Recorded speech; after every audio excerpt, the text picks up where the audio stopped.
नमस्कार दोस्तों, हमारे YouTube channel SK knowledge point में आप सभी का बहुत बहुत स्वागत है। दोस्तों, आज हम लोग पढ़ने वाले हैं कक्षा 8 की गणित पहला पाठ परिमेय संख्याएं। उसमें कुछ महत्वपूर्ण बिंदु हैं जिनमें आपका पहला है परिमेय संख्याओं के योग के प्रगुण, यानी कि परिमेय संख्याओं पर कौन कौन से प्रगुण लागू होते हैं। तो इसमें आपका पहला है समवर्ग प्रगुण, दूसरा क्रम विनिमय प्रगुण, तीसरा साहचर्य प्रगुण। तो सबसे पहले हम लोग देखेंगे समवर्ग प्रगुण। इसका परिभाषा, यदि परिमेय संख्याओं का योगफल भी एक परिमेय संख्या हो तो योग की यह संक्रिया समवर्ग प्रगुण कहलाती है। यानी कि किन्हीं दो या दो से अधिक जो परिमेय संख्याएं होती हैं, अगर उनका योगफल जो होता है, दो या दो से अधिक परिमेय संख्याओं का योगफल जो हो, अगर परिमेय संख्या हो तो हमारा क्या हो, वो योगफल की क्रिया क्या होती है, समवर्ग प्रगुण का पालन करती है। तो चलिए इसको हम एक एग्जाम्पल के द्वारा देखते हैं। तो हमारा एग्जाम्पल है 3/5 प्लस -8/5। ये दोनों 3/5 और -8/5 ये दोनों हमारी परिमेय संख्याएं हैं।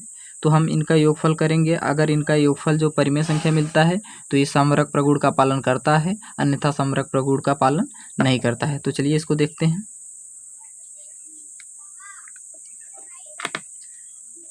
3/5, यहाँ पर देखिए प्लस और माइनस का गुणा होगा, ये माइनस हो जाएगा। 8/5 हो गया।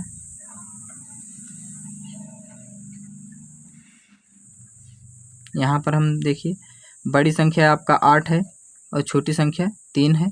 तो हर समान है तो हम बड़ी संख्या में छोटी संख्या घटा देंगे। 8 में से 3 घटाएंगे तो कितना बचेगा, 8 में से 3 घटाएंगे तो हमारा बचेगा 5। और 5 कैसा रहेगा, माइनस में, क्योंकि हमारी बड़ी वाली संख्या ऋणात्मक है यानी कि माइनस में है। तो हम यहाँ पर लिखेंगे 5 और बट्टे का ये 5, और ये 5/5 हम काट देंगे, एक बार जाएगा। और ये आपका -1, ये क्या आपकी होती है, ये हमारी परिमेय संख्या है। -1 हमारी परिमेय संख्या है। तो इसलिए हम क्या कहेंगे कि जो योग की क्रिया होती है, वो परिमेय संख्याओं की जो योग की क्रिया होती है वो समवर्ग प्रगुण का पालन करती है।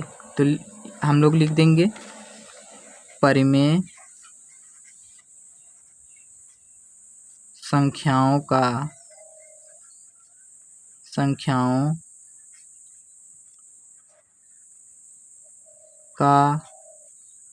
योग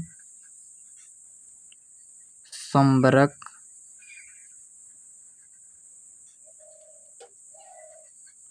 प्रगुण का पालन करता है। यानी कि जो परिमेय संख्याओं का योगफल होता है वो समवर्ग प्रगुण का पालन करता है। हमारा दूसरा प्रगुण है, दो परिमेय संख्याओं का क्रम बदलने पर मान समान हो तो उसे क्रम विनिमय प्रगुण कहते हैं। यानी कि हम दो परिमेय संख्याएं लेंगे, अगर उनका क्रम बदल देते हैं, अगर उनका मान समान आता है क्रम बदलने के बाद भी, तो हमारा वो दोनों जो परिमेय संख्याएं होंगी उनका योगफल जो होगा वो क्रम विनिमय प्रगुण का पालन करेगा। तो चलिए इसको एक एग्जाम्पल के द्वारा देखते हैं। हम ले लेते हैं 2/3 प्लस 8/3, और फिर इसी का क्रम बदल देंगे। हम यहाँ पर लिखेंगे 8/3 प्लस 2/3। यहाँ पर देखिए दोनों का हर समान है तो इसको हम सीधे जोड़ या घटा सकते हैं। तो देखिए इसको हम जोड़ देंगे, 2 और 8 कितना हो जाएगा, ये हमारा हो जाएगा 10, और बट्टे का आपका हो जाएगा 3।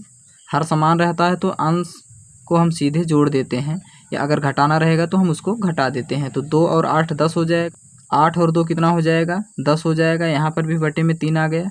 ये देखिए हमारा दोनों जगह 10/3 ही आया है। दो परिमेय संख्याओं का अगर हम क्रम बदल दिए हैं फिर भी हमारा योगफल जो उनका आया है समान आया है, 10/3 10/3। तो हम लोग यहाँ पर लिख देंगे, अतः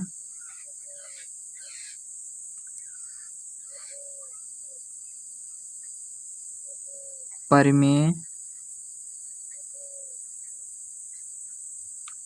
संख्याओं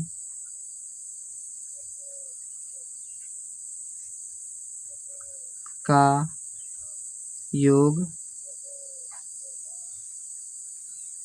क्रम विनिमेय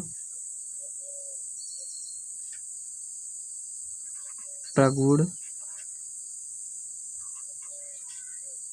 का पालन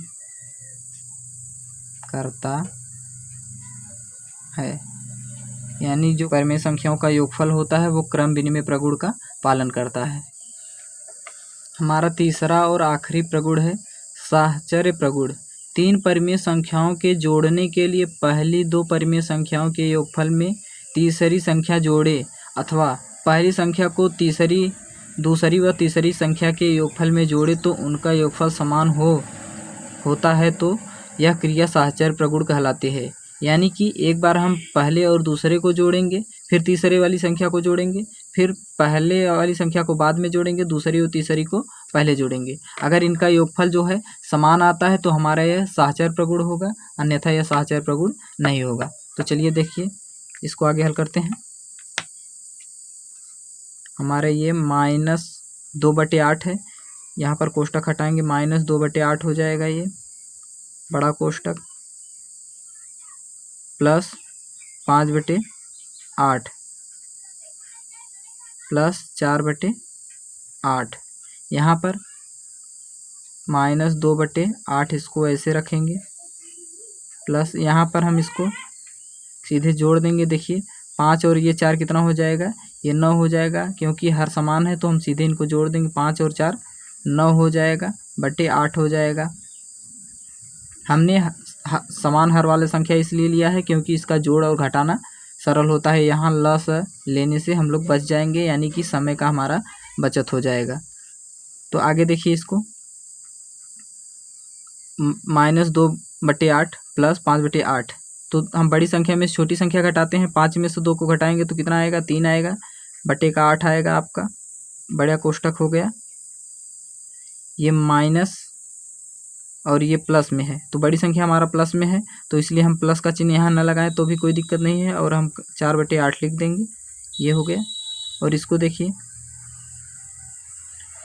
-2/8 हो गया और ये प्लस 9/8 हो गया।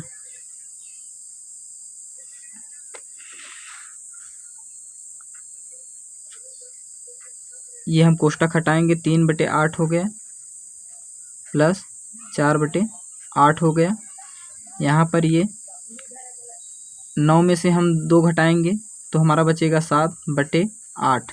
हम 7 प्लस में रहेगा क्योंकि 9 हमारा बड़ा है, इसके सामने प्लस का चिन्ह है, इसलिए यहाँ पर प्लस अगर हम लगा भी देंगे तो भी कोई दिक्कत नहीं, लगाएंगे तो भी कोई दिक्कत नहीं है। इसको यहाँ पर देखिए, यहाँ पर देखिए 3 और 4 कितना हो जाएगा, ये 7 हो जाएगा, बटे का 8 हो गया। यहाँ पर भी देखिए 7/8 हो गया। तो हम लास्ट में लिखेंगे परिमेय संख्याओं का